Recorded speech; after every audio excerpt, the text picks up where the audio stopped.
चुनावों में मिली अभूतपूर्व जीत के बाद केंद्रीय राज्य मंत्री कृष्णपाल गुर्जर के कार्यालय पर जश्न का माहौल देखने को मिला।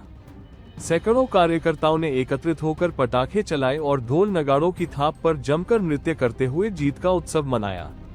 इस दौरान कार्यकर्ताओं और समर्थकों ने मंत्री कृष्णपाल गुर्जर को बधाई दी और जीत की खुशी साझा की। चुनाव परिणामों को लेकर उत्साहित केंद्रीय राज्य मंत्री कृष्णपाल गुर्जर ने कहा कि यह जीत प्रधानमंत्री नरेंद्र मोदी के 12 वर्षों के विकास कार्यों की जीत है। उन्होंने कहा कि यह परिणाम देश में तुष्टीकरण की राजनीति की हार को दर्शाता है, जबकि देश को बांटने की कोशिश करने वाले दलों को इन चुनावों में करारी शिकस्त मिली है। गुर्जर ने आगे कहा कि आज देश के हर क्षेत्र में अभूतपूर्व विकास हुआ है।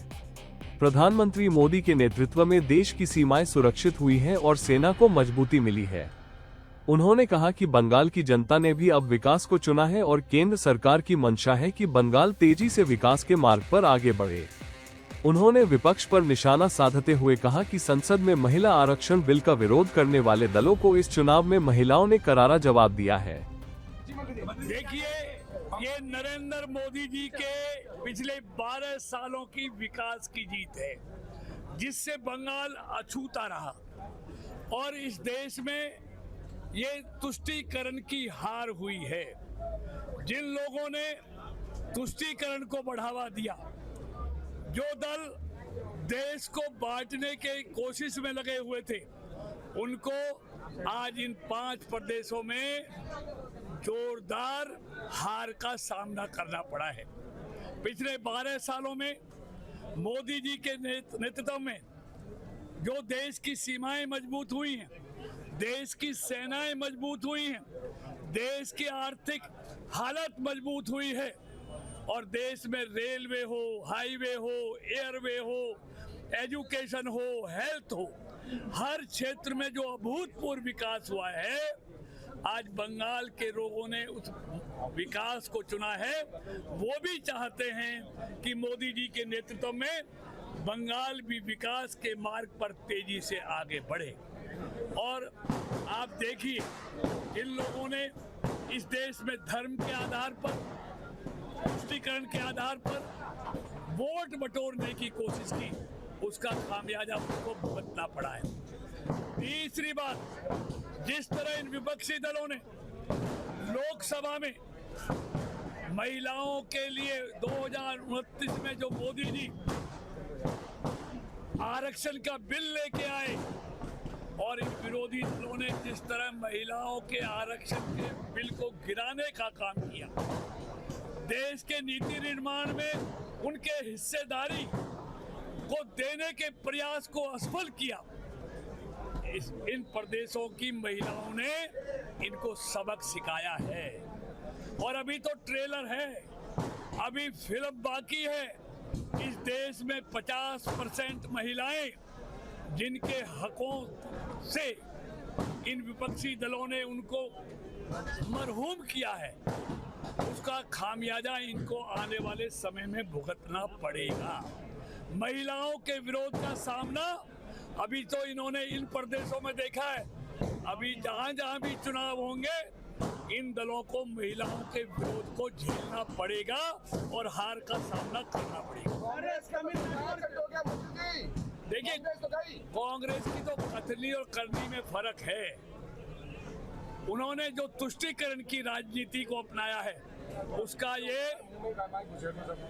ये अंजाम है कि कांग्रेस का खाता भी नहीं खुल रहा। 300 सीटों में कांग्रेस की क्या हालत हो गई है? उत्तर प्रदेश की 420 सीटों में कांग्रेस की क्या हालत है? 2 सीटें रह गई। तो कांग्रेस नाम की चीज अब देश में मिलेगी नहीं। मोदी जी पर इस देश के लोगों का भरोसा दिन प्रतिदिन बढ़ता जा रहा है, क्योंकि मोदी जी का लिए देश प्रथम है, देश के लोग पहले हैं।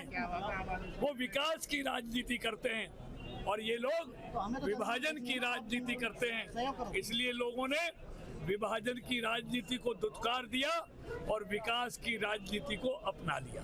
मंत्री जी, आजादी के बाद पहली बार पश्चिम बंगाल में भारतीय जनता पार्टी ने एक पूर्ण बहुमत के साथ सरकार बनाने का एक संकल्प जो लिया था, वो आज पूर्ण होता दिखाई दे रहा है। उस पर देखिए, ये उस महान व्यक्ति का प्रदेश है जो जनसंघ के संस्थापक अध्यक्ष थे डॉक्टर श्यामा प्रसाद मुखर्जी, आज परलोक में उनका आत्मा को बहुत बड़ी शांति मिली होगी कि जिस प्रदेश में उन्होंने जन्म लिया आज उस प्रदेश में कमल खिला है।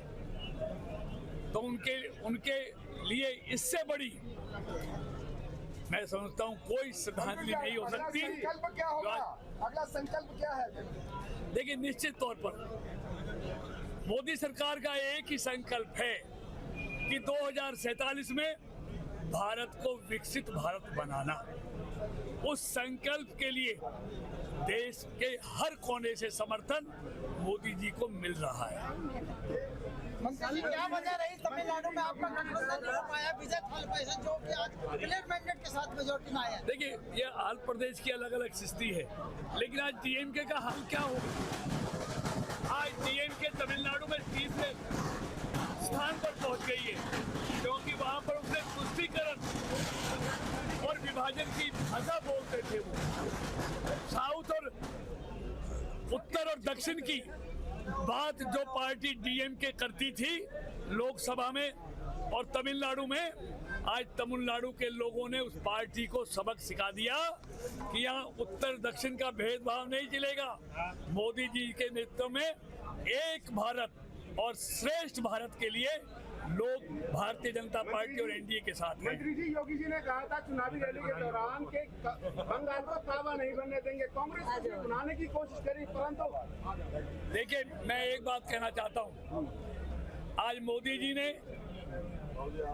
बंगाल को डर, भय और आतंक के साए से मुक्त कर दिया। अब बंगाल के लोग बगैर डर, भय और आतंक के आज सांसें लेंगे, वो स्वतंत्र होंगे। तो उस डर से, उस भय से मोदी जी ने बंगाल के लोगों को आज मुक्त कर दिया। बंगाल के लोगों ने डर और भय से मुक्ति पा ली। सर, केरल और तमिलनाडु में कब सरकार बनाने जा रही है बीजेपी? देखिए, देखते जाइए, अभी तो ट्रेलर है। जिस बंगाल को कभी नहीं सोचते थे, जिस असम को कभी नहीं सोचते थे, आज असम में तीसरी बार 2/3 बहुमत से सरकार बनी है और बंगाल में भी 2/3 बहुमत से भारतीय जनता पार्टी की सरकार बनी है। तो इसलिए देखते रहिए, तमिलनाडु और केरल भी एक भारतीय जनता पार्टी को अपनाएगा। अंत में कृष्णपाल गुर्जर ने कहा, ये तो सिर्फ ट्रेलर है, फिल्म अभी बाकी है। उन्होंने ये भी कहा कि कांग्रेस अब देश में सिमटती जा रही है, जबकि प्रधानमंत्री मोदी पर जनता का विश्वास लगातार बढ़ता जा रहा है।